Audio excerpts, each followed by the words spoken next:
Great. Great. So it is wonderful to see you all back after taking a little bit of a break and seeing most of you in GSA. It seems like a while ago now, but a little over a month ago. We are going to start in our Policy and Practice Subcommittee meeting here on June 22nd. And so we have a couple of things going on for you. Before we get started, again, just for everybody, we have a couple of guests here. My name is Boris Arati, and I am the designated federal officer for the GSA Acquisition Policy Federal Advisory Committee. And so what I'm going to do first is do a quick roll call here. And let me go there right now. And then if Dave, you can help me. Well, actually, it looks like Dave, you've already done it. So we got Luke. We have Antonio, we have Amland, we have Jenny, we have Stephen, we also have Anish, and we have David. And then so far we're missing Richard. I did hear from Richard, he was not going to be able to attend. And then Leslie, maybe coming in a little bit later. Mark, Mamie,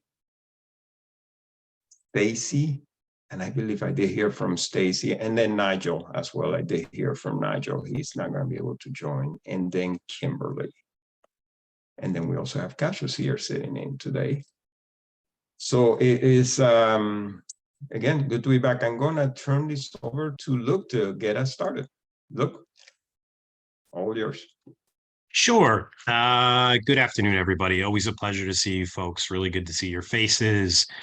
I think we have we've had some good administrative conversations over the last few weeks. I think Steve and I have a plan to get through today and a proposal for how we're going to move forward, somewhat similar to our last round of conversations. And I don't want to get into that yet, and I'm hoping maybe Steve will be able to make himself available for the second hour. But what we'd like to start with today is a guest we have been working to line up to speak to some. Yep. Yeah, before we go, and I'm just remiss to also welcome Nicole. She joined the Policy and Practice Subcommittee as well. So she's also going to be part of this group as well. Sorry, Nicole, I forgot to call your name. But no, back to you, Luke. Yes, welcome, Nicole. Really looking forward to your input and participation. So, as you know, over the last couple of months, we have really talked about what best practices are in the public sector. And we've heard a lot of feedback from federal employees, GSA employees, and I think we've wrapped our heads around what's taking place in the federal sector to some extent, at least to get us through the first round of recommendations. What we haven't heard and what we've kind of identified as something we want to look to learn more about is what are best practices in the private sector with respect to sustainable procurement. And that's what our guests are going to talk to us a little bit about today. Some of the findings they have and observations they've made in the work that they do. Yvonne Humer and Joy Chen are both from McKinsey & Company, and they have been nice enough to grace us with a presentation on some of the research that they and their firm have done.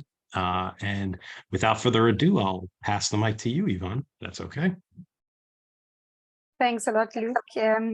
Thanks for having us here today. My name is Yvonne Humer. I'm an associate partner from Zurich in Switzerland. I'm an engineer background, and since I joined McKinsey, focusing quite a lot on all topics in engineering and procurement, and in the last years, quite a lot also on a sustainability like approach in design, in procurement, and serving a lot of clients, especially in machinery, in large asset building and in larger engineering projects, to move towards a more sustainable approach and more sustainable products. And very excited to share a couple of experiences today, how companies are doing and moving towards also integrating procurement more into this sustainable approach.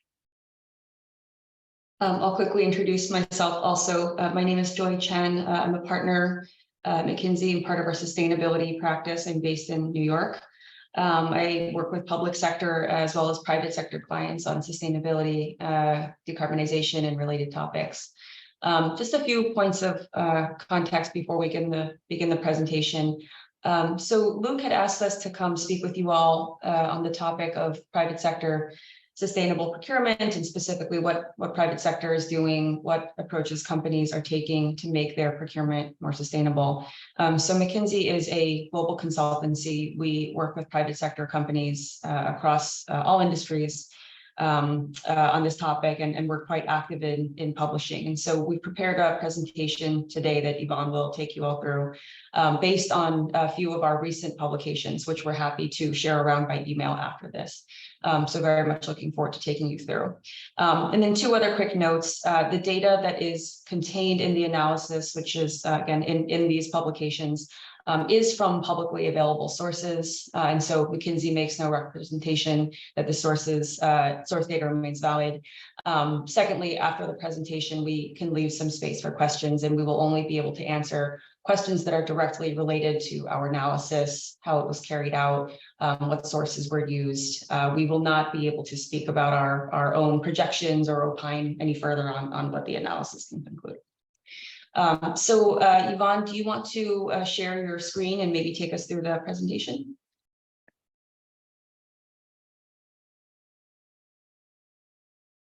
Yes, happy to. Perfect. You let me know when you see it. Yep, we can see it. Okay. Mm-hmm. Perfect. So this part we already did.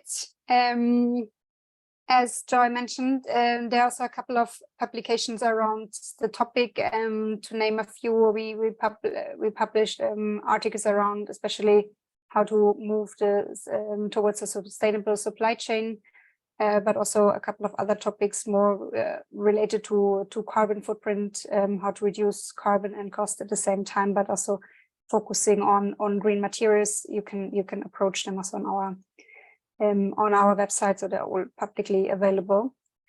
And I will deep dive in the topics that are also mentioned in those articles a bit more in the next minutes, and happy to take questions, of course, afterwards. We thought to structure it along four elements. First of all, give you a bit of context why this topic is now more and more important in the private sector, and then share a bit what is the approach that is taken, how do companies address to move now to sustainable procurement, sustainable sourcing, and then I would like to share an example especially on decarbonization in automotive, and then in the last chapter also go a bit deeper into what the role of green materials is in this game.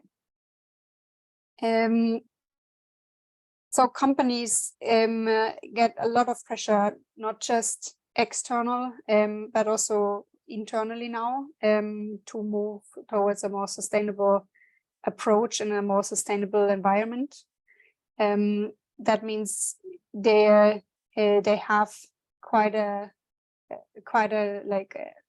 pressure and quite some incentives to act. We're having a look first into what are the external factors. There's more and more pressure from consumers, so especially the millennials are looking for more sustainable products. They're taking care about is a product sustainable in the way how it is produced, but also what is in the product. So there's a lot of pressure from the customers. There's also a pressure from government and regulations. We see more and more regulations, and now can specifically talk about the European market, where more and more regulations coming in, not just on carbon, but also on all other ESG dimensions that firms need to have an answer on.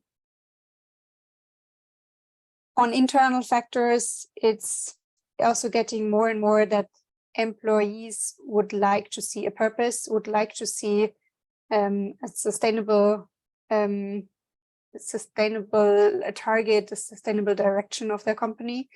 And it's getting more and more difficult to attract good employees when you don't have such a direction or such a purpose. So there are several publications around how can you increase also your attractiveness as an employer to if you move towards a more purposeful and more sustainable approach.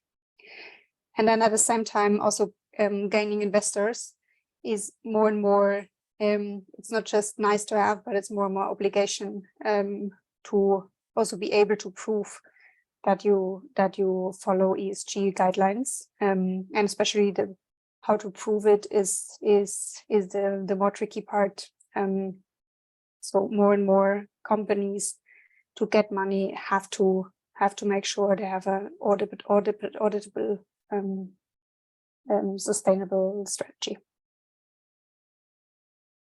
Maybe a bit with numbers. I mentioned a couple of those topics already. There are several statements, observations that especially millennials directly now after COVID gave the feedback it would pay also more. That was in the last year still a bit different. So people were or often it was sustainable is good as long as I don't need to pay for it. This is more and more shifting, which of course gives more and more opportunity to really act in this. Plus more and more legislations coming, for example, plastics, but also carbon limits that are coming in more and more countries. In addition, companies have realized that you either move fast now and still have advantage rather than missing out now. So sustainability now is more and more also a factor of growth and can also indicate to reduce cost. We come also to this when we look a bit closer into what it means to buy low carbon materials. And then what I also mentioned, it's more and more important, especially in procurement, to be a front runner in this topic, as procurement can influence quite a big portion for example, decarbonization in the supply chain, depending a bit on the industry, but greenhouse gases are quite a large portion in many products. If you walk down the supply chain, you can influence quite a lot of the carbon footprint of the product. That means for the companies now, they need to, first of all, understand what they want to change, where they want to act, but then also how they can transform their company towards a more sustainable procurement organization and a more sustainable company. And with that, moving to the second chapter on how do you actually do this. Setting a target or setting an ambition is just the first step, but how do you now, and how do companies now act on this to really achieve it? I mean, typically it's 3 steps if you would like to move to a more sustainable way of working, to a more sustainable company through your procurement organization. First of all, you need to understand where are you at the moment and where do you want to go. So understanding what is your ESG footprint, and we come later a bit more to carbon footprint as one of the major topics in this one, and understand how can you move your business towards your sustainability goals. And then it becomes more tricky. How do you get there? So what are the levers you can pull? How can you drive your organization towards a very different way of working in some areas? How can you also enforce that your processes are changing? And also how you embed it then, not just in procurement, but then also across your organization. And then as every big shift, it's not happening from one day to the other. It's really a transformation. So how can you shift culture? Can you shift mindset? Can you shift behavior? And how can you also, over a period of time, scale this up and successfully roll it out? I would like to go now a bit deeper into the different phases. On the baselining, of course, it's quite important to understand how does your business, or how your business needs to change, also in context of the sustainability your business can achieve, and of course setting strategy and setting the goals there. You typically start doing this by performing a benchmark along the different ESG levers, and try to understand where are your peers, where's the rest in the industry, and where do you want to land. And then do all of this along the different ESG elements, like environmental effects, like carbon, social effects, for example, human rights, but also governance, how you steer your company and the footprint.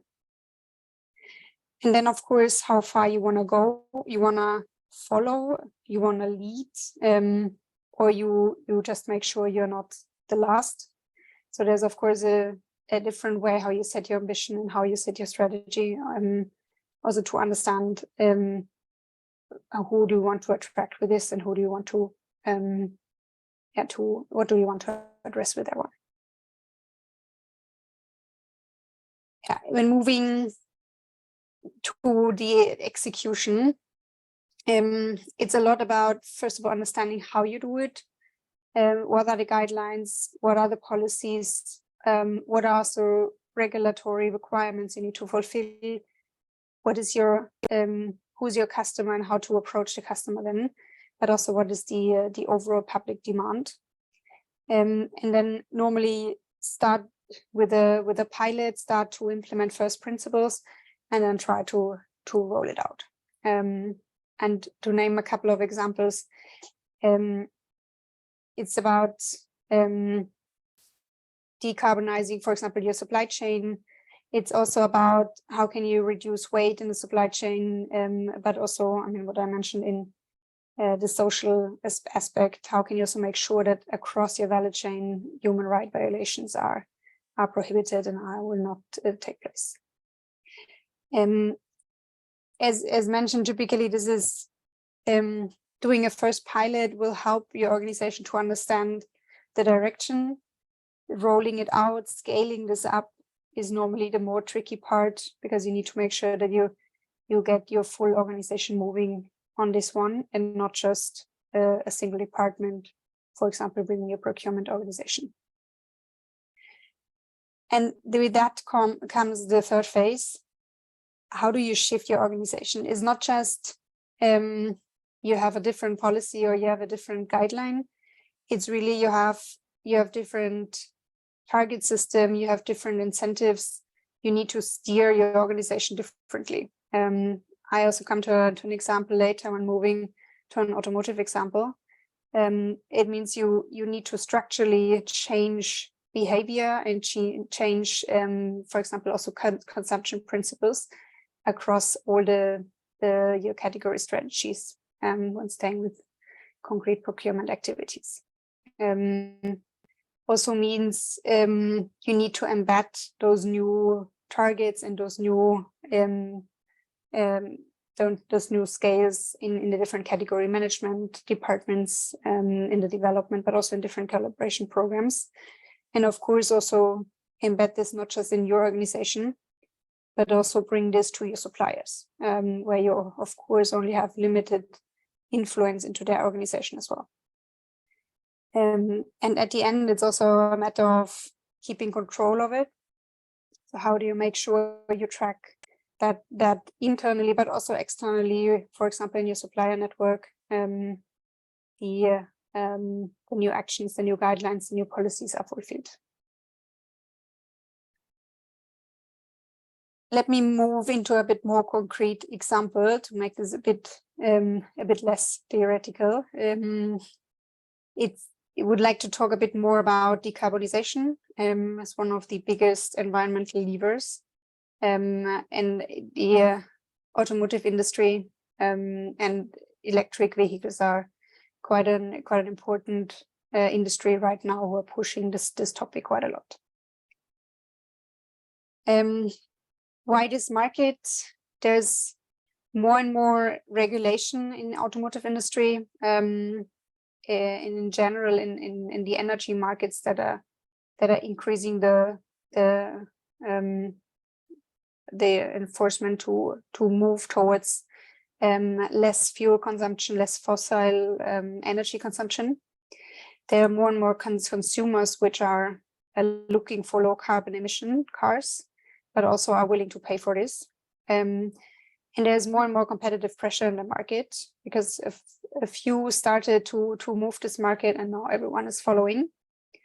At the same time, there are quite some challenges. It's already quite a high manufacturing cost. For example, if you move from an ICE driven vehicle to a battery electric vehicle, there's quite a lot of R&D investment and capex.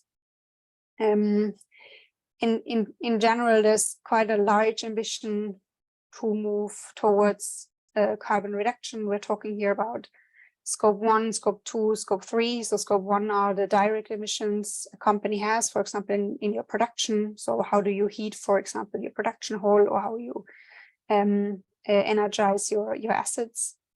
But also Scope 2 emissions, so all the indirect emissions, for example, the electricity you buy, is that from a coal plant or from a water plant or water energy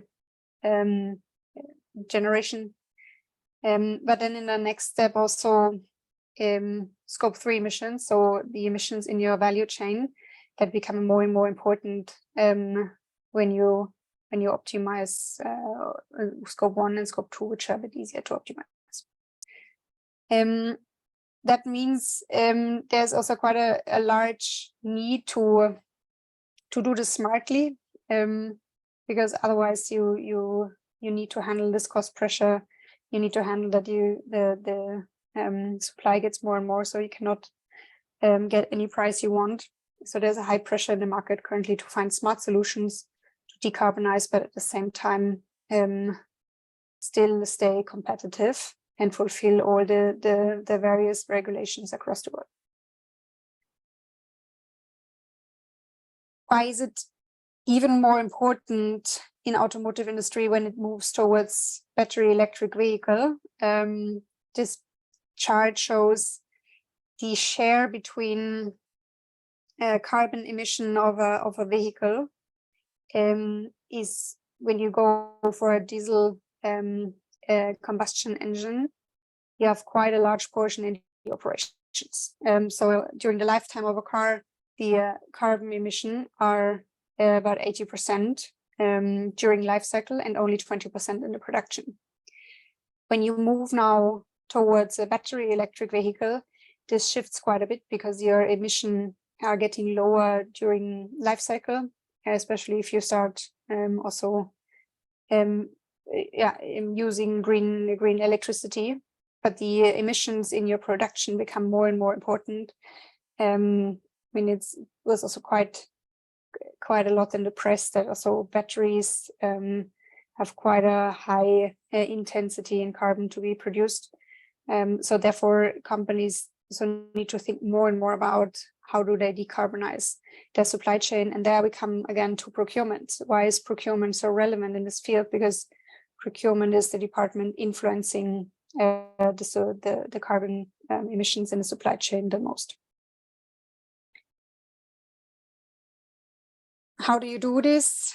It's close to what we saw before, now a bit more concrete with the carbon lens. So first of all, again, you need to understand what is your baseline. So what is the carbon footprint of your current product, which is not so easy. It's like building a bit of material. So every single material, every single part that is in this product, and try to understand what is the carbon emission of this part, which sounds trivial, but which is quite difficult because a part can come from several tier X suppliers. So there's always energy moving in when doing a production step. There's material moving in that might come from a mine and have several production steps before it's the raw material that you use. So it's not so easy to gain this transparency. So that's the first challenge that in the example of automotive industry, the OEM needs to understand how to solve it, but then also needs to understand how a supplier, the tier 1, the tier 2, the tier 3 supplier can also handle. Because there's, of course, not everyone is fully aware on how to calculate the emissions there. And then when you understand what is your baseline, next step is, of course, how can you reduce your carbon footprint? So what are the levers you can pull? How can you actively reduce by, for example, changing energy source, moving to more circular product, for example, more recycled plastics, recycled steel, but also decrease waste, for example, in stamping process. How can you minimize the waste you're producing? But then even more, how can you design a product to, from the beginning, have a lower carbon footprint, use lower carbon materials? And this is quite a shift in the organization, because this is not a target, or was not a target value that was optimized for in the years before. And then also here, roll this out, define an implementation strategy. Moving from doing this at a first pilot is normally not simple, but doable. But then how can you equip or build the capabilities in your organization, in procurement, in design, in value chain, in all functions, that they know how to optimize for carbon emissions, which is then the next step. And then, of course, also embed this deeply in the organization, how you from the beginning optimize for this, even more complex target system between cost, quality, carbon, and still many other factors. So we call that in the industry, it's designing to value, now combining not just like integrating also the value of carbon in this approach. Yeah, I mentioned this already now a couple of times, but maybe summarizing, why is it so important to do this now? As mentioned before, there are a couple of external factors like regulation, but also more and more customer demand. And there's also a short time window. So more and more companies are picking up. We see this now in the industry, that starting from setting carbon targets, for example, how many companies are now committing to reducing actively carbon is getting more and more over the last years. And the demand is now growing. So we see this in the last chapter also, how this is influencing prices, for example, for low carbon materials. So there's a pressure to be fast now and to act, otherwise you might be lost, or might need to pay a tax for this. Same time, there was long time, or probably still is, the assumption that if you go for carbon reduction, you just increase the cost. But there are more and more good examples to show it's not an or, it's an and. So more and more companies also, because of more and more competitive pressure, need to be smart in reducing carbon and cost at the same time. And that's the challenge also that procurement faces, how to do smart approaches to also be able to manage to be competitive over the years. And then we see in the industry more and more great examples that also show that this approach can also significantly reduce carbon reductions. So we're not talking about 1-2%, but even also on publicly available announcement from companies, reducing more than 20% of the carbon footprint of, for example, their battery electric vehicle in a very short period of time, even in a running production. So therefore, it's also great to see that with a couple of smart ideas, there's really impact you can achieve. But what we also see, it's not done from one day to the other to build the capabilities in your organization. Typically, someone who works in procurement is very much focused on the supplier relationship, but of course also is driven by a cost target. Now there's a carbon target added, and it's a different dimension, and it's not super simple from one day to the other to understand how to handle this, how to negotiate a carbon value with a supplier, for example. It's just very new. Therefore, it's also quite a big of an upskilling in your organization. How can this concretely look like? And this is an example from a rim supplier, so an aluminum rim. And maybe now getting back these steps I showed you before, how you do this. I mean, first of all, you need to understand again where the carbon footprint comes from. And therefore you need to go really deep in the production steps. So starting from, there's a mining, you gain the alumina, you have to treat the alumina, you need to go into the smelting of the aluminum, which requires a lot of energy, where the majority of the footprint is created. So you see that here in the chart with the largest bar. And then you still have carbon emissions when you process then the aluminum to get it into the shape of the rim.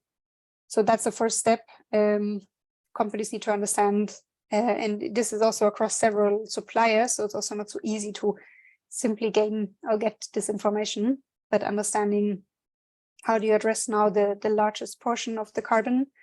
So what do you need to address, and then also how do you address it? And maybe going a bit along how you do this in this concrete example. So you know now you should probably best address the smelting, but how do you do this in an efficient way? You might have seen such a curve already. It's an abatement curve for carbon versus cost. So everything that is below the zero are carbon measures that are even reducing your costs. So this is, of course, the first thing you would like to have when you are in a procurement department.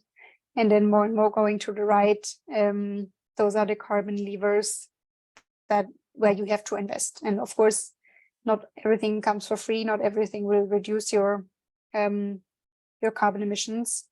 But best case, you can gain some advantage when implementing one of the left-hand side levers, and then can invest into, for example, some of the more tricky to decarbonize materials that are more on the right. But exactly this step from where are the carbon emissions, in which materials, in which process step of the material, and then decarbonizing it by addressing the right levers, and also be mindful about how much can you invest and what would be the effect in this.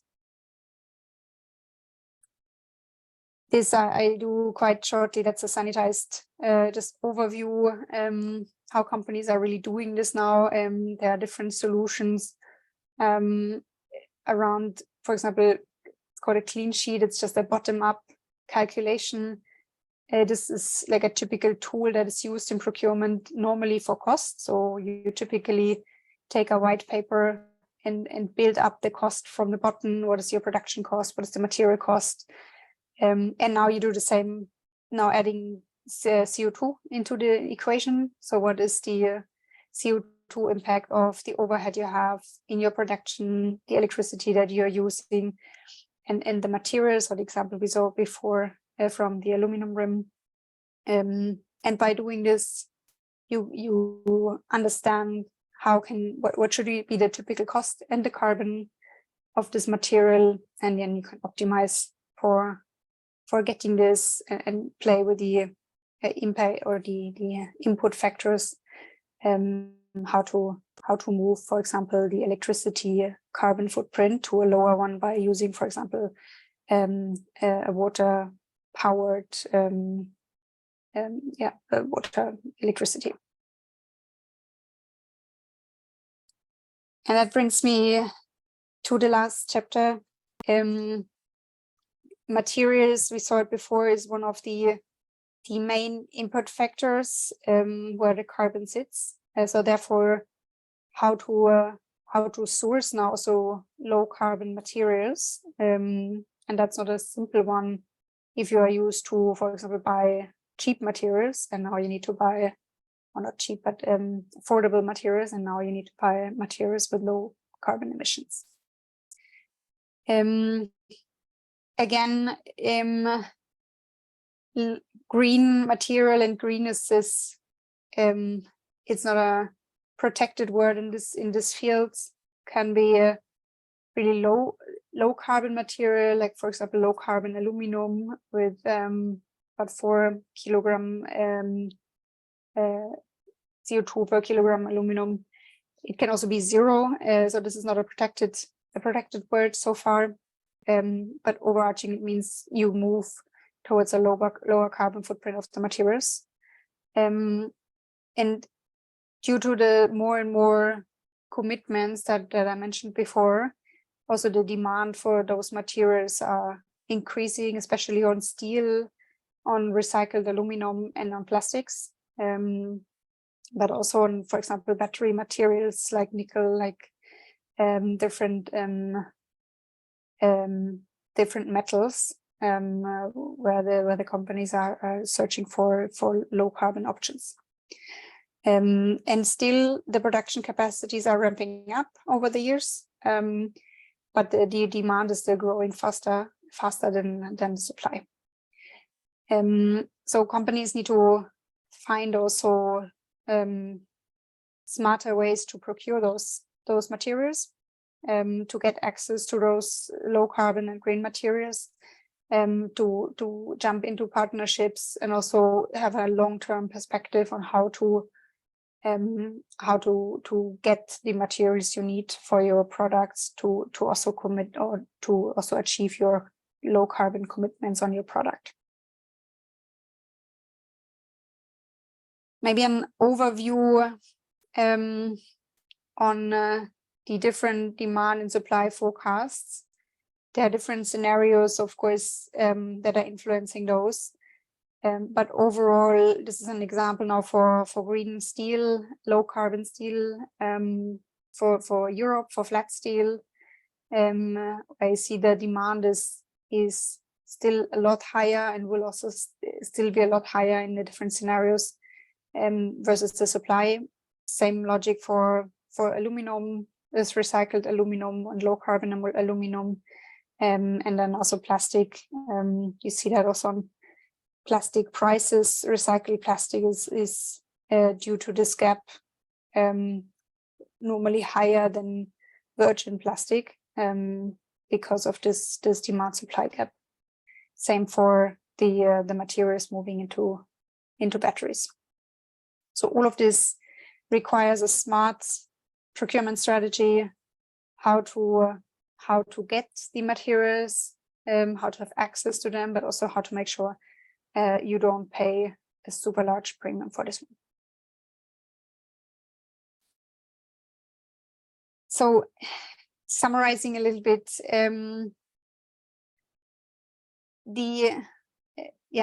what we saw before, it's quite important to understand the market you are in. So what is the supply, how to get the low carbon materials, how is the demand developing, but also what are probably price increases or price models you might need to expect. But then it's also it's not just buying the for example the steel if you're an automotive OEM. It's really thinking about first of all, how can I partner, for example, also with suppliers, but also how can I help a supplier to move towards a better energy use. In the example I showed with the aluminum rim, it was also quite an effort for the company to help the supplier moving there. So it's also an upskilling of your supply chain. And of course, this requires different capabilities, and not just in your company, but then really managing your supply chain, supporting the suppliers, and developing smarter sourcing strategies.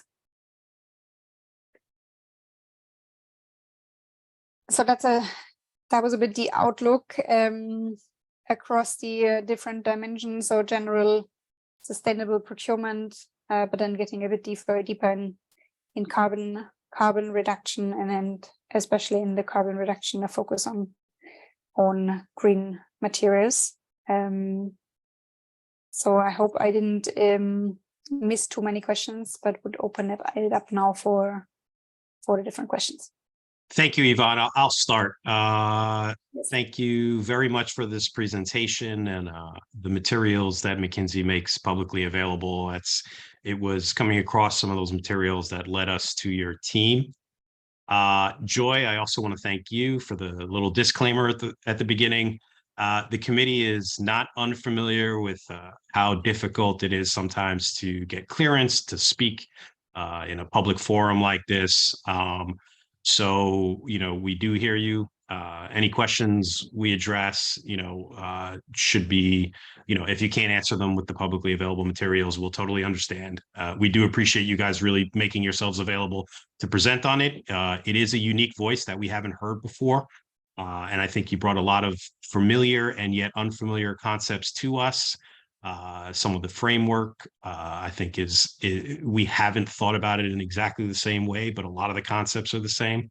Another idea we're zeroing in on is data. I mean, things related to data. I mean, we haven't exactly been focused on that. And it is something that's going to be, I think, part of the next chapter of what we do here. Professor Schooner has started with a couple of questions here, so I'll kick these off first. And again, no offense if there's things that you can't answer for whatever reasons, we'll move on. But I think we'll probably have a couple of questions from the group. So Steve has asked, are you to the extent you're discussing metrics and percentages? When you get a chance, are your clients, larger clients, relying on the GHG protocols or some other tools for assessing, reporting, and targeting GHG emissions? And two, are some, again, the larger or some other subgroup relying on SBTI, the Science-Based Targets Initiatives?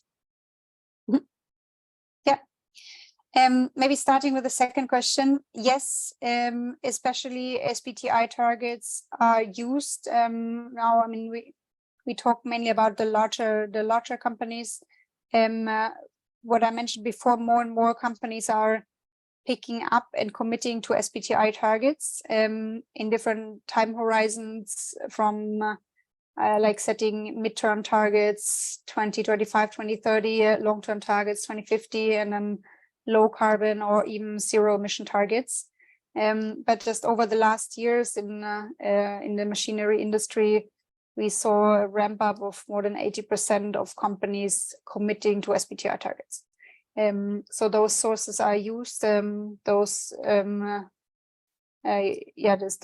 official targets are committed to, and the same with the GHG protocols. So companies are very much relying, but also more very much looking for guidance on protocols and on official target setting.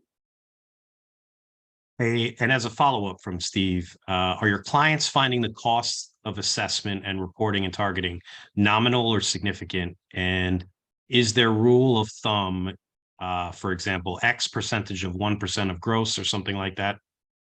Yeah, I apologize, Professor. I don't think we can answer that question at this time. No problem. Who else has questions? Feel free to pipe up or raise your hand.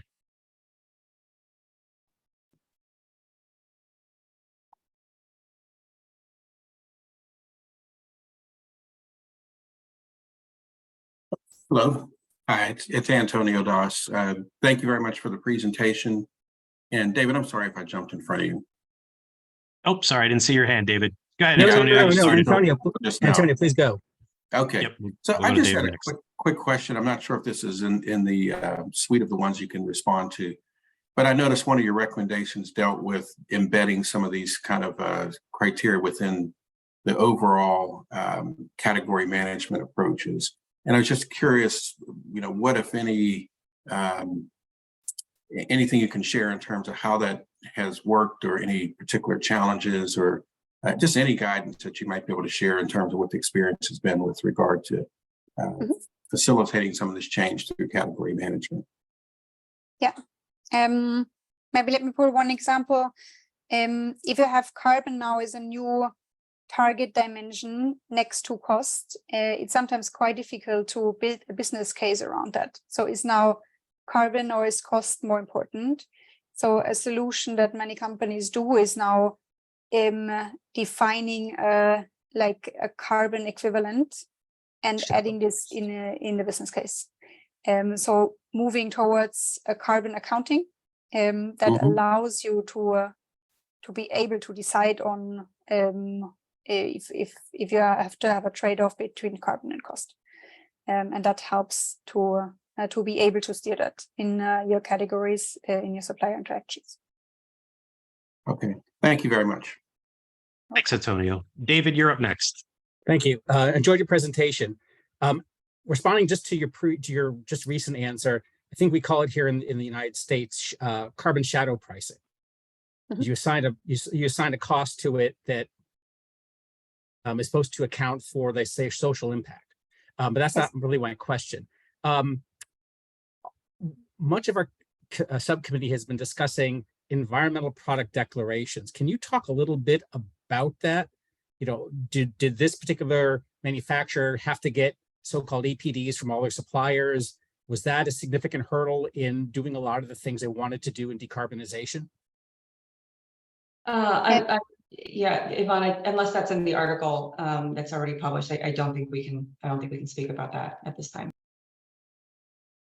Okay, thank you. Apologies. Nicole, you're up.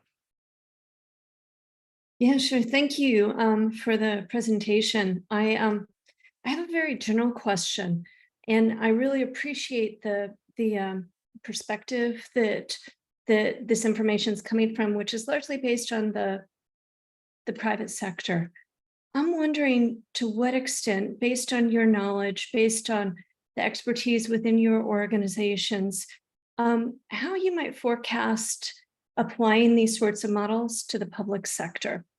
And in particular, what unique difficulties might you see within this space that this committee should be particularly attuned to? Difficulties that they just may be different within the private sector. Yeah, I apologize. That's not in the scope of our published work. And so unfortunately, again, we can't answer that question. Let me follow up then and ask, have you worked with public sector clients previously? Yes, we have, yes. And so related to that work, in what ways has the content from this presentation intersected with those public sector clients? Can you just offer some examples then? I apologize, I cannot. Yeah, our as Luke alluded to, our kind of clearance processes for being able to speak here really does limit us to answering questions about the analysis that we presented, the data, the methodology. No worries. Thanks, Joy. Yep, appreciate it, Joy. Any other questions related to the material that was presented today?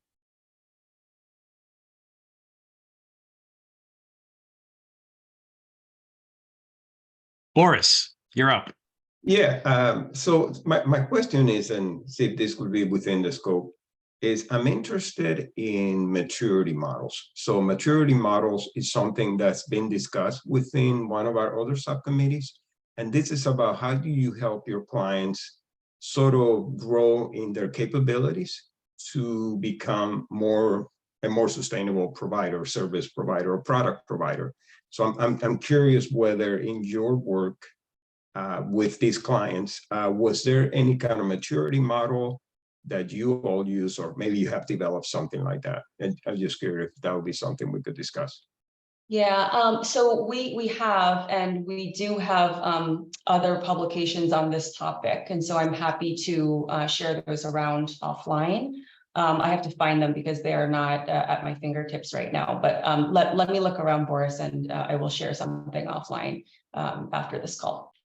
Yeah, and the reason for the question is we are looking at, so the U.S. government has a very large supplier base that we work with, you know, very, very large. So we're looking at, is there a way that we can help the federal marketplace really start working towards growing their capabilities on a organized manner, like using the same language and all of that, because we deal with so many different vendors across the board. So, but that's helpful. I would love to see anything that you could share, Joy, on that topic. Yep, Thanks. Boris, and I think similar to your question, what clued me into the same kind of light bulb was in their presentation where they said continuously sharpen policies and guidelines in line with market expectations.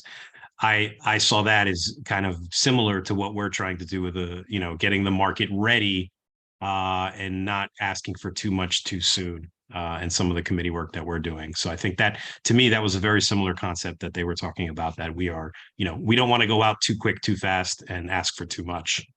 And it sounds like that's also being replicated in the private sector. Yeah, I agree. And I picked up on a comment you made, Ivan, about the customer demand and the regulations. So we kind of live on the regulation side because that's our space. But I picked up on that comment that you made, almost like a balance between the two, customer demand, regulations, which one is going to drive. Yeah, I mean, I guess that it depends quite a lot on the industry. But it was a time when the companies were more fearing the stricter regulation. But latest since COVID, we see also that the consumers are being a lot more the reason for companies to move in this field. Very good. So if there are no more questions, I will let our guests get back to their day jobs. Any final thoughts, anyone? Great. Well, thank you both, Yvonne and Joy. It was really, really appreciated. Thank you guys for presenting this good material.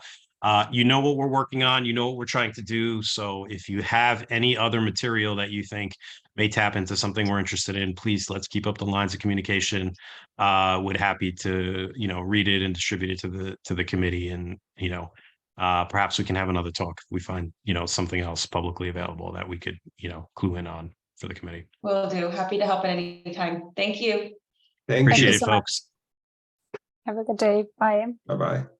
Thanks all. All right. So I think we're going to transition to hour 2 here. What we really wanted to do, and Steve, are you able to talk, or did you find a quiet place? It's not a quiet place, but I'm going to just apologize to all the people who are sitting very, very close to me. And to the extent that I see you laughing, I guess that means folks can hear me. But in any way, it's a lounge. Everybody else is making noise too, so I'll do my best.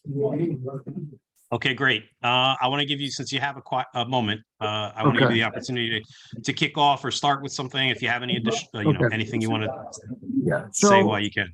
Yeah. So Luke and I were speaking yesterday, and let me start with, one step back and then kind of open the door for where we think we need to go in the future.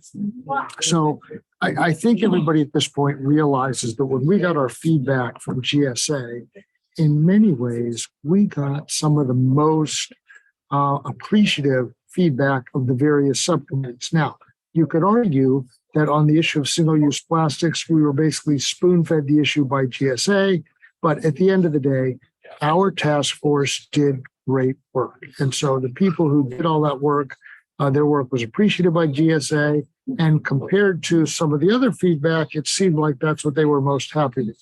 So from that, one model going forward is we could continue to create smaller task forces, or we could attempt to work as a group. So that's one of the issues that we could work on. But I think the big one that Luke and I were talking about is, we did all this Jamboarding type stuff. And using that and what happened in DC and what we've heard from the GSA group, it seems like we basically have at least 4 directions we could go in, either individually or simultaneously. But the real question that I think Luke and I, and to some extent everybody has for each of you, is going forward, what do you want to be working on? Or more specifically, what makes being on this committee, volunteering your time, worthwhile? And so our feeling is if everybody has at least one thing that they think they can work on, and we can get everybody pushing in at least one direction, then we're winning, okay? But what I think we aren't going to do based on the jam board exercise is have everybody pulling in the same direction on the same things all the time.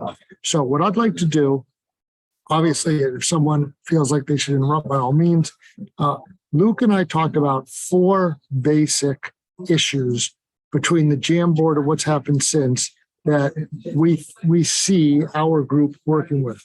I'm going to throw them out quickly and then we'll come up back to each of them individually.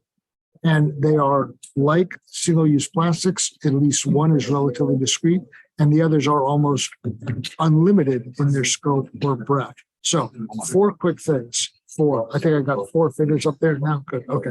All right. So first is the PFAS issue. We have been, to some extent, fed a request for a PFAS recommendation. Our understanding is that Rich had suggested some level of interest in that, but my understanding is he dropped today. I think we also heard from Jenny that she might be interested in working with Rich if we create another task force on PFAS. And to Luke and I, that feels like a pretty discrete issue. Okay, so that's one. Number 2, as many of you know, and I think many of you were with us, when Amlin and Stacy did their wonderful presentation on the broader issues of LCT, life cycle thinking, and all of the issues associated with that. If you go back to the international standard, if you go back to almost anything, the issues associated with life cycle in all of its various iterations and forms is clearly an important part of what we're doing. And the interesting thing is, as most of you know, United States government contracts, we talk about life cycle cost analysis and total cost of ownership, but we haven't evolved the thinking on this. And if we could structure some recommendations to push the federal government more aggressively to start rethinking their value proposition to think about LCT type issues, that would be great. And we have 2 incredibly great resources on that and many others. But I'm going to come back to Amlin and put him on the spot later because Stacy's not with us today. I see Amlin laughing from his airport lounge in Denver. Okay, so that's 2. Number 3 is what I think was one of the issues that many in the group were interested in. And I concede it's one of the things that to me feels obvious. And we again have interest from GSA. And this is the issue of exploiting or developing or evolving GSA's existing technological resources for helping the tens of thousands of procurement professionals who are operating the space. For example, it would be improving the GSA schedule's environmental file. It would be upgrading and better resourcing the Sustainable Facilities Tool or the Green Procurement Compendium, bringing these things together. And again, going back to one of the messages we heard time and time again from GSA, it's all about creating that easy, stupid button for procurement officials to be able to buy more environmentally friendly, less harmful type things simply by pushing a button so they don't have to think and learn. Okay, so we understand that GSA would like a recommendation on that. We feel like with our past speakers, we have contacts that we can work with on those issues. But again, that's potentially an unlimited issue or one where we could be discreet. The 4th one, let's call this our elephant in the room issue. Here's where we bring in our special guests, our new teammate today. And Nicole comes to us from the workforce subcommittee.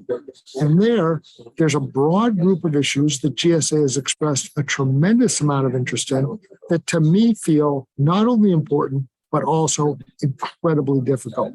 And that's everything from what should training look like? what might a curriculum be for procurement professionals? What might a body of knowledge look like if we use the rubrics that, for example, the National Contract Management Association or NIGP uses?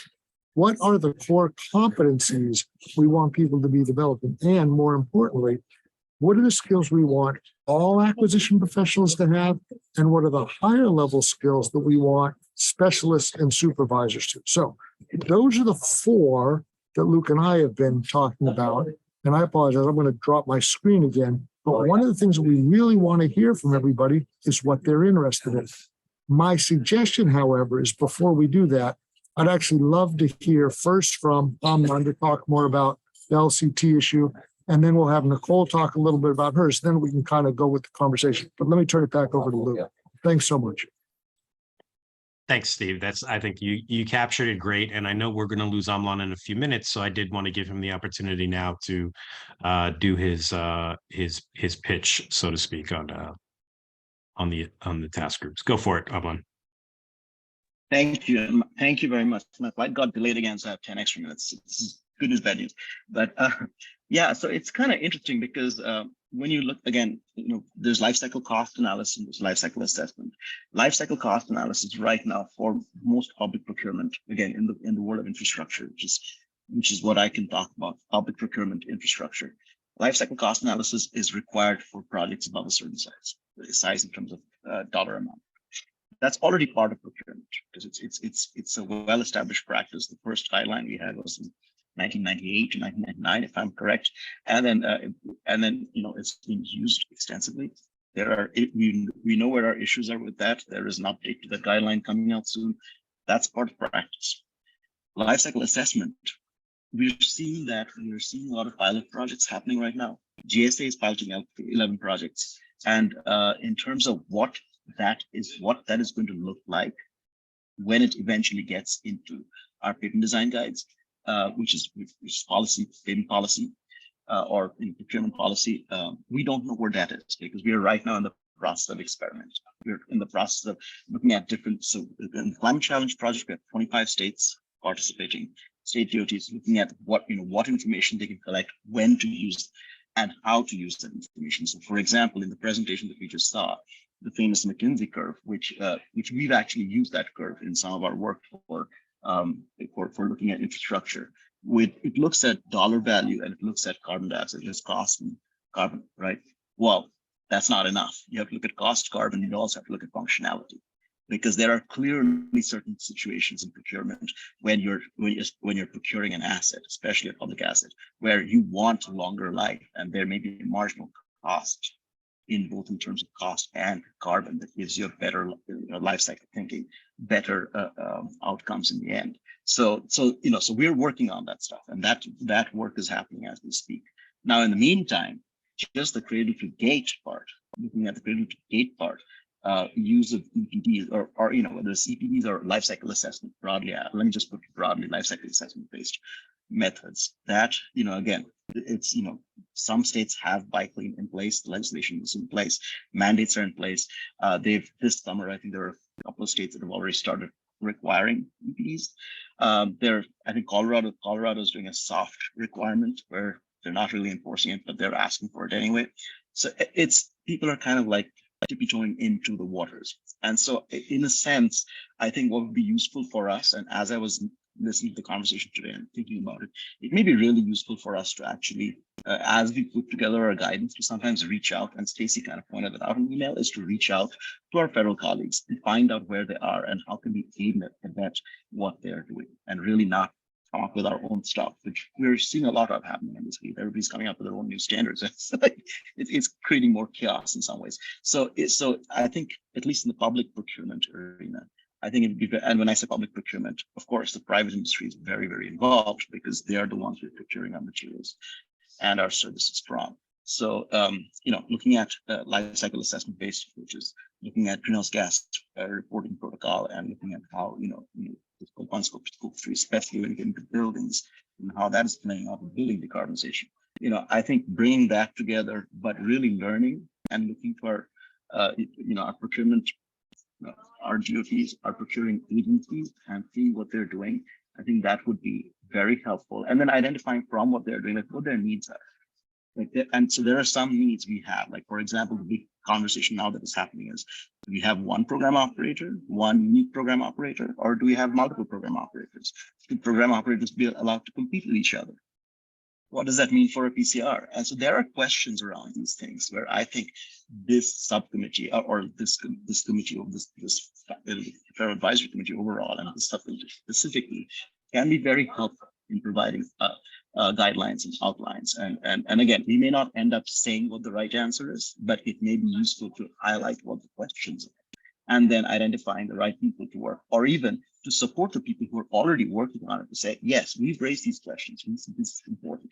And so the work that you're doing now needs support, which then we can, they can then go, for example, to EPA or to GSA or to FHW and say, look, the fact is that this is important, so now we can do this, and we need your support to do this. So I'm trying to create this scenario or this, an infrastructure where essentially we identify the problems that we have, and then provide feedback on that to further where we are with public procurement. Because we are, I mean, in terms of again, as I said, there's been a bunch of things happen. So we're not starting from zero here. So we need to expand and build on that work. And and I think that's kind of where I stand, if that helps. And by the way, I would be actually delighted to help with this, because the other thing is that to bring in a speaker, as I was listening to this conversation and the last speakers, like, in fact, some of the questions that Nicole was asking, LaToya Johnson at Federal Highways, she could probably give you instances, specific answers with, like, here is what happened and here is what we're doing next. And there is a lot, I think she would be a really good speaker, and I would be more than happy to invite her and to come and speak to this group. Thank you, Amlan. Does anybody want to react or ask Amlan any questions? Okay. So I think what we were hoping to do, and I think what Steve and I were looking for. Go ahead, Boris. You're going to say something? Just a quick reaction is there is also a good amount of work that's been done by our sister committee, the Green Buildings Advisory Committee, on embodied carbon. And I would be interested to maybe peruse their library of products, because they've been around for 10 years and they have a website, so we can look at their advice letters and to see if there is any cross, because I talked to my colleagues regularly on that. So I think there might be an interesting cross one. We happen to be in the same organization, by the way. The two committees sit under. Right. No, I'm very yes. Yeah, I'm very familiar with the work of that committee, because that's my other life with buildings. I'm very familiar with the work they're doing. In fact, with GBI is just coming up with a Green Buildings Initiative. They just I'm on their board. We're just coming up with a net zero protocol, which is out for public comment, and it's going to that committee. So we're very familiar with the work in that committee, and it's very much, again, this would be what I'm suggesting would be very much in line with the work they're doing with embodied carbon, straight down that path. Yeah, so and they both sit under Crystal. So Crystal is over both of them, which is good. Correct. Yeah. Correct. Great. Okay, that was my comment. So I think what Steve and I had wanted to get to today was kind of an agreement, a preliminary agreement on who's going to begin to move the ball on some of these proposed subtask groups. Yep, Steve, please go ahead. Interrupt just for a second. First of all, I've snagged a cubicle, so I'm totally upgraded in the world of airport lounges. But much more importantly, I think it'd be great for the group to hear from Nicole. So I apologize. So Nicole, could you say a few words? Yeah, I'm really happy to provide an update of what's happening in the Acquisition Workforce Subcommittee. One of the things, so we met on Wednesday or Tuesday, and one of the things that we also became aware of, Steve, is that we're going to be getting more feedback. So based on what I tell you today and where we are, at least on the training and education, this might bend a little bit based on the feedback that we receive and the additional questions that come our way. The two primary questions that came at us based on the initial review related to third-party training. So the results of our focus groups with GSA frontliners was the value that they see in third-party training. Not everything needs to be developed internally within GSA. And so, and we take that to heart. And why should we reinvent the wheel within GSA when there are really good trainings that are out there already, ready to go on the shelf? They just need enrollees. The question GSA had for us was, well, how do you select appropriate third-party training vendors? And so as a committee, we started talking about what selection criteria would look like and who we need to hear from more to learn more about this idea of selecting the best third-party training. The second area where we've been asked for follow-up right now relates to this notion that we've heard many times over, that experiential learning is more valuable than being lectured to, being provided slide decks. Let's roll up our sleeves, sit around a table, work on real problems that connect directly to the work at hand. That is going to create the change and the momentum that we need internally within organizations. Agree 100%. These are all the educational principles that we bring to our classrooms as well. So the next question we received was, okay, if experiential learning is important, what are the critical components of outstanding experiential learning? So we're going to be doing a deeper dive into that. This relates to what we're referring to as priority 1, which is about upskilling all within GSA. And we started brainstorming around potential speakers in this area on Tuesday. But we're also beginning to tackle priority 2, which, Steve, connects to item number 3 in your list that you discussed today. And priority 2 is figuring out the appropriate levers within GSA to make this drop dead easy. How do we create a sustainable an acquisition system that embeds sustainability with the lowest effort possible? And there are 3 areas that we are exploring within this space that were raised by earlier speakers that we brought on back in January. So one is emphasizing the use of the Sustainability Check Initiative. This is an initiative coming out of Jenny Romer's office. The second is thinking about PRISM and the technology system in place that 80% of federal agencies are using as part of their base contract writing system, how that system can be leveraged to automate sustainability in RFPs. And then the third area relates to leveraging the green procurement compilation. And so this is the process by which P card holders make decisions at the front lines. How do they identify the sustainable products that we want to be purchasing, as opposed to the others that are widely available to many of those frontliners? So it's based really on priority 2, in my opinion, where I see enormous connectivity with this committee, which in part is why I asked to shift and be part of this committee so I can help provide a stronger liaison between some of the initiatives that are moving forward within this group and our group on the Acquisition Workforce Subcommittee.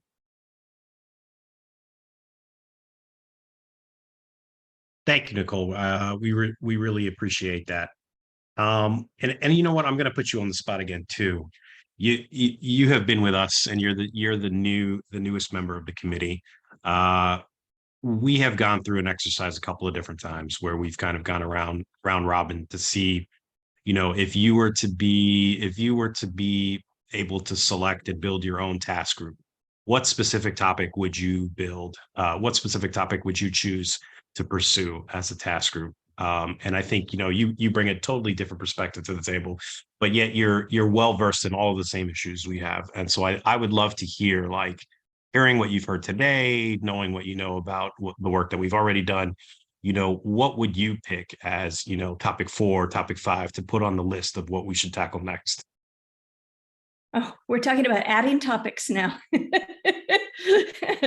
I would Or really, or prioritizing.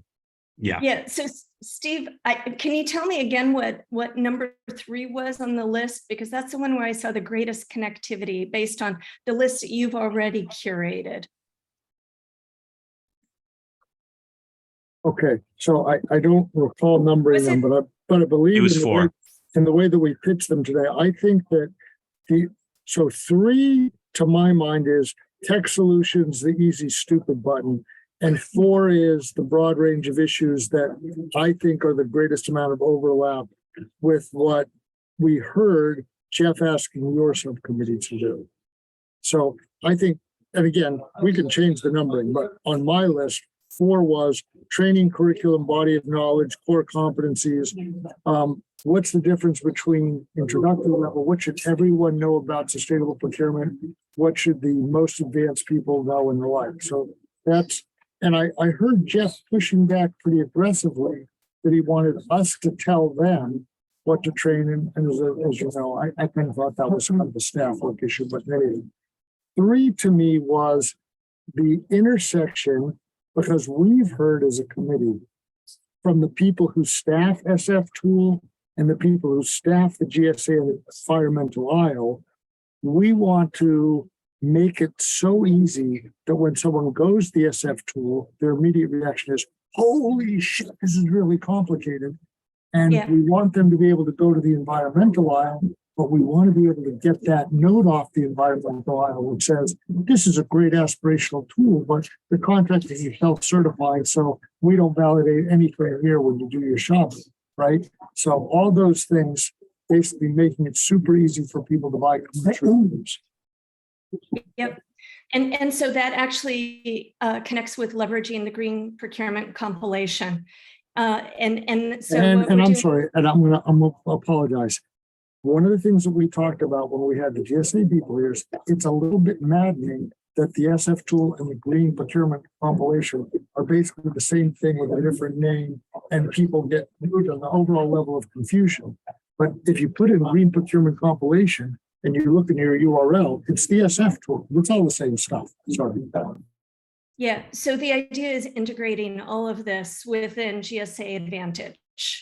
That's it. So that's number 3 in our bucket that we're considering, that is part of our list.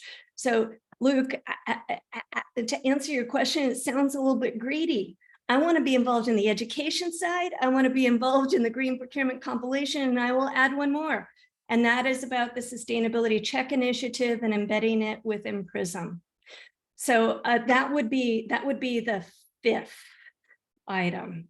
And I see it connecting really strongly with policy and practice. We can't just look at the workforce in isolation. We have to consider how it connects with policy and practice as well. Okay. That is very true. I have to excuse myself. I think let me see if I can make this flight. Thank you. Thank you. Bye. And Luke, can I suggest one more thing? You know, particularly as our group is shrunk as the day goes on, we also do have the unusual situation today, if I'm correct. I believe we have both Troy and Cassius with us today. So I guess I am a little bit curious. I mean, we always put Boris on the spot and ask him to be the Jeff Kozis whisperer. But, you know, look, Troy, I think, is talking to them as well. So Troy and Cassius, if you guys had any reactions to any of this, I think it'd be wonderful. This would be a great moment to give us a little bit of guidance.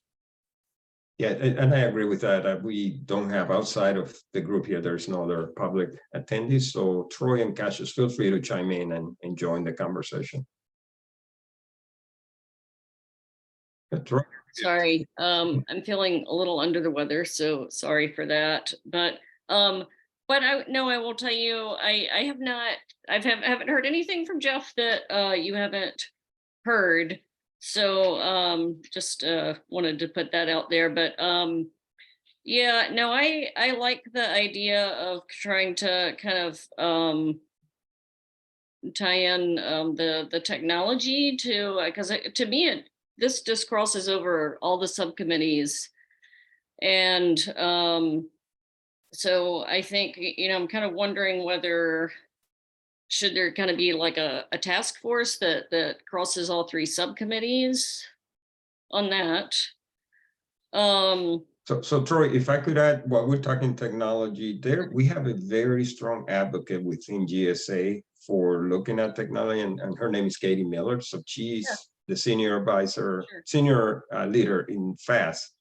And she has brought to the table some really, really great people to talk about these issues. So like the self-certification, Steve, that you mentioned, that they're actually addressing that right now. So that's kind of on its way out to make the data more integrity for the data. So that but back to you, Troy. I didn't want to take the rest of your comments. Yeah, no, just otherwise, I feel like, it'd be just, important to like get an update on, with the FAR rules that are already out there. And if I'm correct, the rewrite of FAR 23 is not out, Boris, correct? Not out, but it's about to come out. So it's on its way out. Yeah, it's been about to come out for 3 months now, but anyway. It's on its way out. That's my sources tell me. So I feel like maybe there's the ask to kind of look at PFAS, and then there are the technology issues. I kind of feel like maybe adding anything else on until like we get an update on all the FAR rules. I think maybe we should just hold off a little bit, but that's just my thought. Just and can I just say one thing? So Troy, since Troy's talked about this, I think everyone who's still on the call has heard one time or another that we've gotten a little bit of two separate messages, which is, as a general rule, the committee is not to be involved in the rulemaking process, but the committees and the subcommittees should feel empowered to comment and be thinking about the proposed rules when they come out. And again, Troy said it in passing, but hypothetically, the rule that's coming is the rule. I mean, this is the procurement rule that we've been promised for many, many months, and many of us wanted before the GHG rule, but that's water over the dam.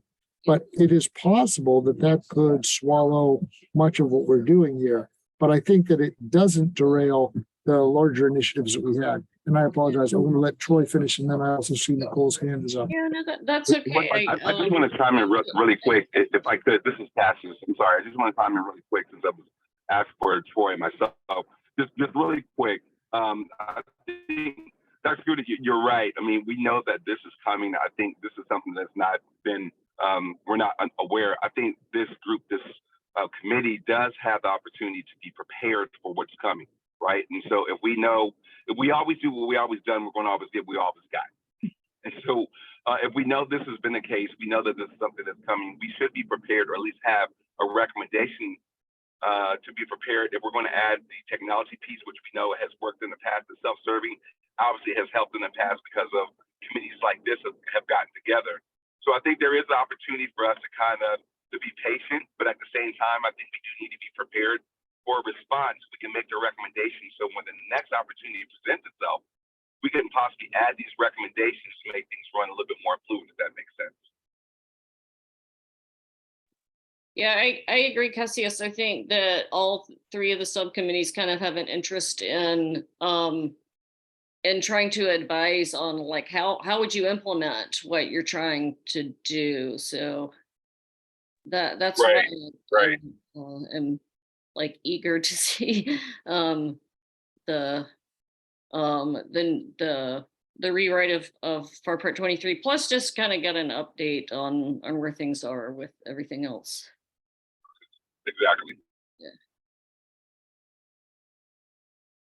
Nicole? Yeah, I just wanted to follow up on the technology piece. I don't want to take away from the conversation related to commenting on the rule, which I think is going to be really important. On the technology piece, I was piggybacking on what Boris said related to Katie Miller at GSA. So in Tuesday's meeting, we talked at length about if we're talking about embedding sustainability within existing technology systems and processes, we wanted to hear from folks within GSA who are using those technologies right now to get a sense of what the possibilities are. We've also, so that's one list of speakers we've identified. Another list relates to EPA speakers who have been thinking about this for some time. They may not be the users of PRISM, but they have been connecting and thinking about the sustainability component and how that can be embedded.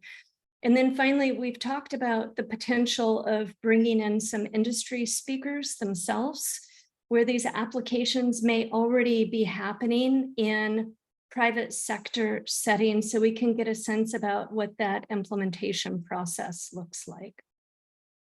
So that was the general thinking within the Acquisition Workforce Subcommittee about how we would think through this issue of technology in a systematic way.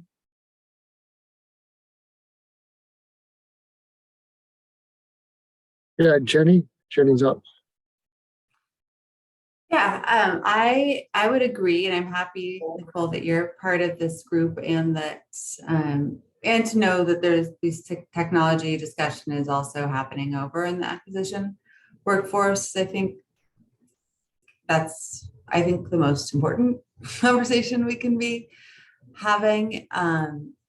And it also does, I will say, it also does relate to the PFAS that we discussed, because I read the letter from Environmental Working Group, and at least one of their letters really calls out the different kind of technology solutions, and can these tools within GSA be harnessed to address PFAS in products procurement.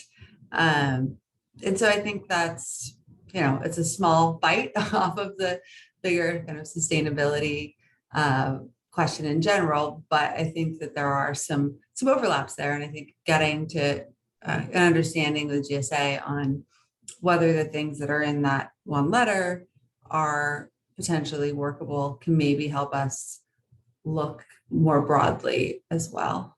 So I just wanted to tie those things together and volunteer to be on both of those. Okay, and again, the last point there is the one that we're basically looking to hold you to. So we are not incorrect in our recollection that you were willing to work with Rich if we create a task force on PFAS.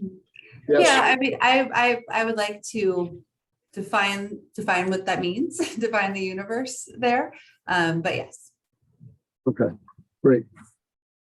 And I would volunteer for that as well, unless there's interest in me doing something else. So may I suggest then, David, to the extent that you've already unmuted, in addition to working with, say, Jenny and Rich on a PFAS initiative, however it gets defined, are there any of these other issues that you find yourself particularly drawn to if we create multiple task forces? Yes. My question to Yvonne and Joy about EPDs, we talked about that a long time ago, but beyond, sort of underlying all of these technology tools, there actually has to be information. It just can't be made up out of thin air. Now, whether there's AI behind it that's going to scour the internet and try to put it all together in a package that no one has to do anything, I don't think that that is quite mature enough yet. But I think sort of getting that information into the system is a key part of this. And it's kind of the data entry that nobody likes doing, but it's got to be done.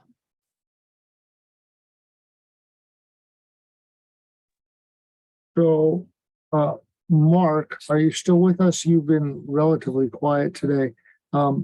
One of the things we're doing is basically soliciting things that folks are most interested in. So if we were to pigeonhole you, Mark, what would you be most interested in?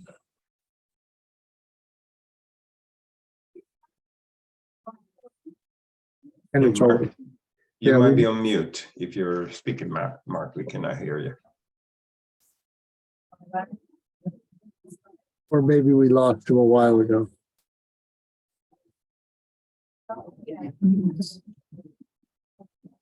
Yeah. Okay. So I defer to others particularly Luke, but I'm not necessarily sure we need to prolong the conversation today, but I do think that it sounds like we have at least some amount of momentum to start moving again.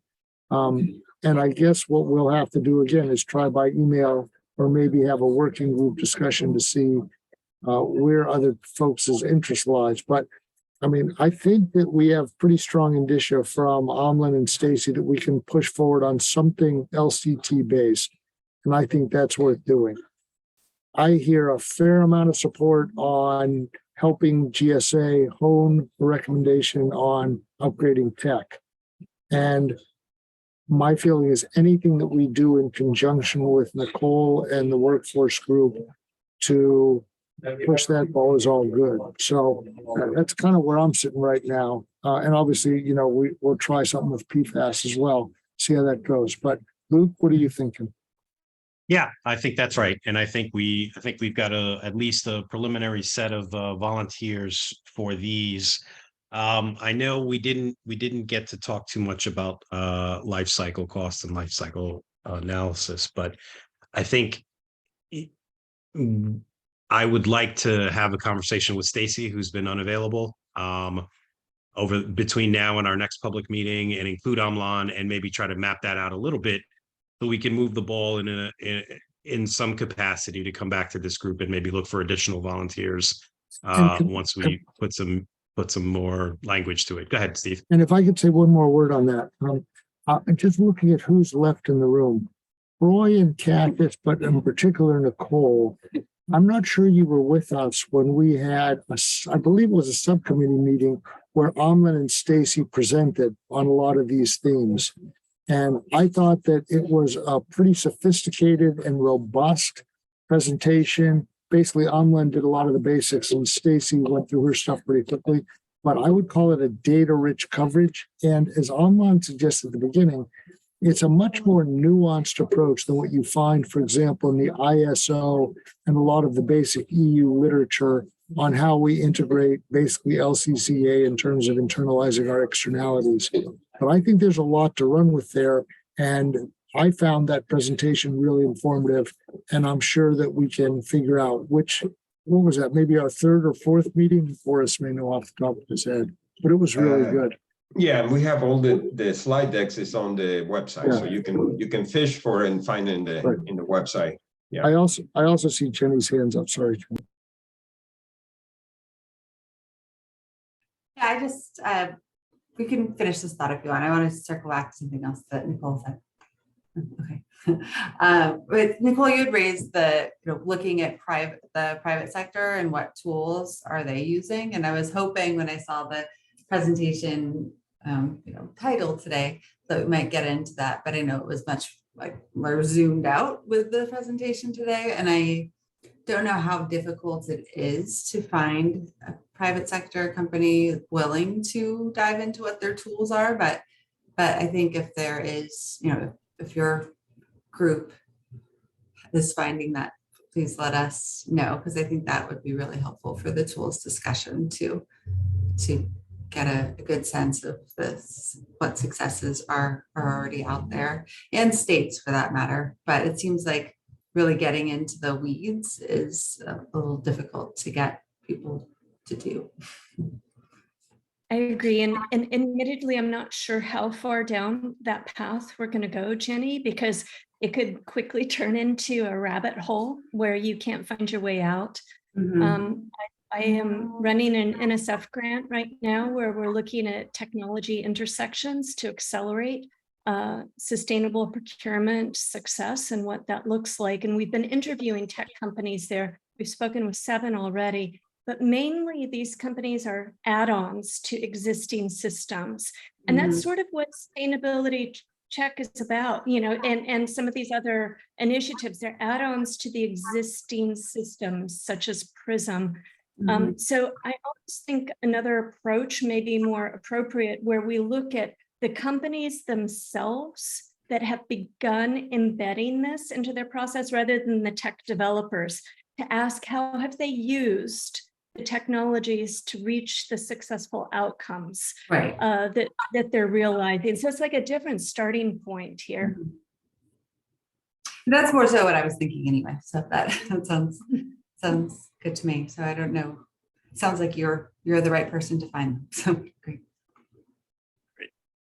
I had a couple logistics things while we're talking. Sure. We have the cadence of a public meeting every 3 weeks. We can continue that if you all agree that that's going to work for you.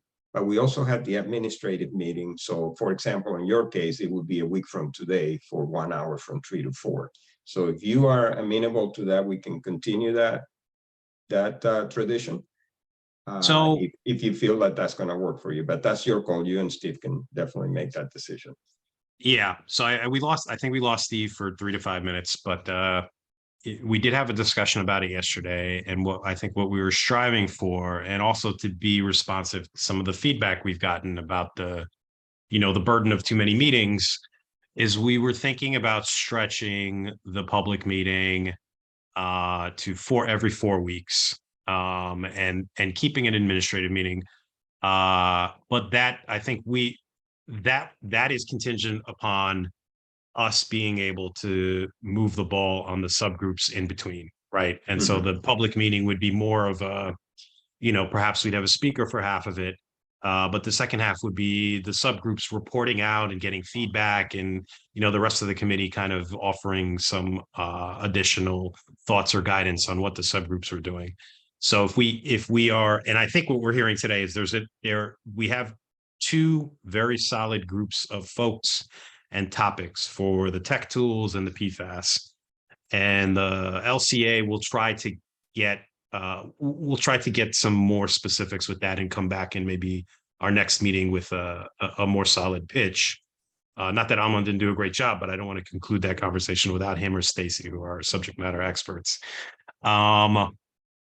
And then, so if we have those 3, and then I guess we're going to be asked probably as a larger committee to comment on the reorganization of FAR Part 23. So I mean, I think that's a good body of work, and I think every 4 weeks, works for me. Steve, I was just talking about the cadence. Morris brought up the cadence, and so what I said was that if every 4 weeks works for us, provided that we're moving the ball on the subgroups in between. And so I think what I heard today is we've got a good group of people who can move the ball on the subgroups, at least on the ones we agreed to today, so that I am in favor of moving to 4 weeks if the rest of the group is. I wish we had more, I wish we had the full group today to opine on it, but I don't know if anybody's going to complain about having a longer duration between meetings, besides me, of course, who wants to meet every day. So. And this is for Thoughts? your public. Yes, the public meeting. Gotcha. Thoughts, reactions? Jenny? I would vote for,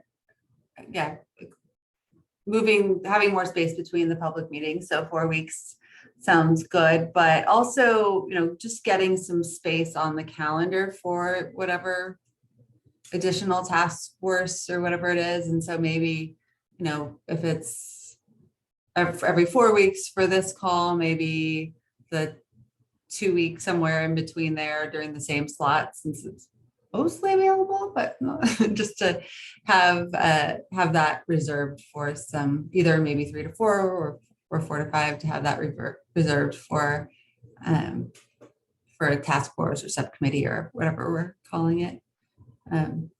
Yeah, that makes a lot of sense to me, and that can be done with a lot more flexibility with the smaller groups, right? Who the PFAS folks can work out when it works for them, and whether it should be every week or every 2 weeks, or if you want to meet twice between meetings. Every day. Yeah, every day. Jenny wants to meet every day. Oh, it's a great idea. So I mean that I totally think that makes sense, and I think Boris, if we should strive for a standing time for all the subgroups, if that's at all possible. I think just to give people the or just maybe an implicit for the task force, that you can try to use the time that we would have otherwise used for this. I also see Nicole's hand up. Sorry. Right, Yeah, Nicole. sure. I'm in the back of my mind thinking about coordination, because I think that is going to become, at least in my role, one of the greatest sticking points for the acquisition workforce subcommittee. We've chosen to keep the cadence, but it's also because we didn't have support for task forces that we're all going to be working on each of these issues together. And so I think as I'm forecasting how we manage some of these joint efforts, how we bring the acquisition workforce subcommittee into this conversation, and I'm just forecasting a few logistic issues that may be on our horizon. We're smart people, so I'm sure we can figure this out. But I am anticipating that it's going to be a little bit messy. Yeah, and Nicole, I would say to you, would you consider moving the acquisition workforce to every 4 weeks for the public meeting? And that would be a conversation with the subcommittee members and as well, I imagine. Yeah, and it would also be a think that conversation with Kristen and Farad, possibly, let's bring this up at the administrative meeting next week, Boris. I think it's an excellent point of conversation. It is. And one reminder, so Luke and Steve, is I would need to make a Federal Register notice for a change, and I need at least 15 calendar days before the meeting will happen. So that's one logistics thing we'll need to work out, but we can figure that out. And then also for just my knowledge, then your administrative meeting, which will normally happen next week, will not be occurring, and you'll let the task groups meet. Just wanted to confirm with you on that. I think we want to keep our admin meeting next week. I don't want to speak. So okay. Nicole, you're mute. Yeah. Is it an admin meeting or a chair co-chair meeting? I thought it was the latter. So next week will be admin. Yeah, the co-chairs meetings will be the following. Yeah. But Stephen, look, if you want to keep that admin meeting, then I'll make sure that invite gets on the calendar for next week from 3 I'd to say 4. let's keep it. I mean, there's a lot of voices that are not here today, so I think we're trying to make some significant changes. I just want to give everybody an opportunity to opine. Yeah, I think your thinking is solid though in terms of what you want to do with task groups and the public meeting. I like where you guys are going with that. Great. And what are the expectations for the admin meeting? Who is supposed to attend? Well, so I think the goal for the admin meeting, and I've actually heard Nicole say this as particularly as anyone, but the admin meeting basically just means we don't have the burden of the public meeting. So we don't have speakers who are afraid to say things. We can talk frankly amongst ourselves. We're allowed to engage in ways that, frankly, the public meetings just don't facilitate. So our goal is for everybody to be at those, but we understand that not everybody will be. But our preference would be, it'd be great if everybody could be there. And I see they are preparatory subject matter expert discussions type of meetings. So that's why those admin meetings have been helpful in the past. Yeah. Antonio. Hey, I just wanted to chime in. I realized that, of course, I was here and then away for about 40 minutes or so for another meeting. And as I came back, I caught the tail end of the discussion around a 4-week cadence for the public meeting and then some interim meetings in between. So just weighing in briefly, the 4 weeks for the public meetings seemed like a good timing from what my experience has been with the committee so far. And I'm sure I missed a couple other pieces while I was out getting popcorn, so to speak. Yeah, the main thing you missed was the main thing you missed is we put you on 6 task forces. There you go. Well, I'm glad that I came back then. Could have been 8 by the time I get back. Very good. Yep. No, you captured it, Antonio. That's essentially it. Okay. So are we good, Boris? We'll keep next week. Keep next week, and then we'll definitely visit the every 4 weeks. And I think it'd be worth asking the question to the other 2 subcommittees as well, just just for the sake of it, exactly what Nicole raised, just keeping things And, doable. and since we're talking about cadences and stuff, and maybe Nicole said this, and I didn't fully grasp what she was saying before, but the question is at some point is whether we should be having some crossover task force type meetings that are not simply co-chair meetings. And Correct. yeah, Mhm.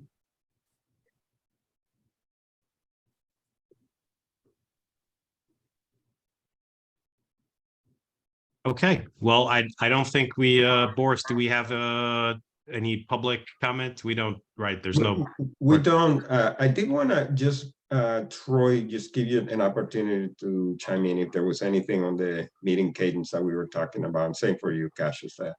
Any thoughts on your end? Yeah, no, thank you. Totally defer to the subcommittee on what you want your Okay. comments to be. Thank you. All righty.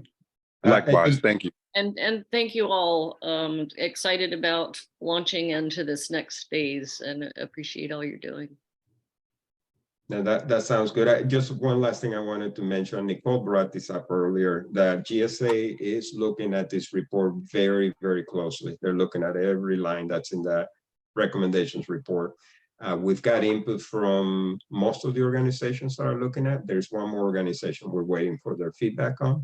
And so we're consolidating it. There's a lot that we're sifting through. So there's a lot of input. And a lot of that input is going to be for GSA, not for you guys, but it'll be how GSA is going to implement some of the recommendations that you put forward. But there is a ton of feedback that has come up.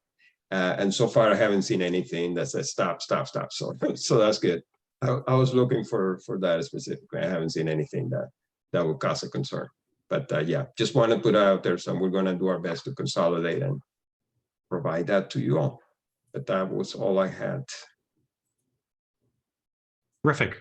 Thank you. Well, I don't have anything else other than it's good to see you folks again. Yeah. Steve. Great to see everybody. Likewise. So we'll go ahead and adjourn the meeting and we can go ahead and stop the recording.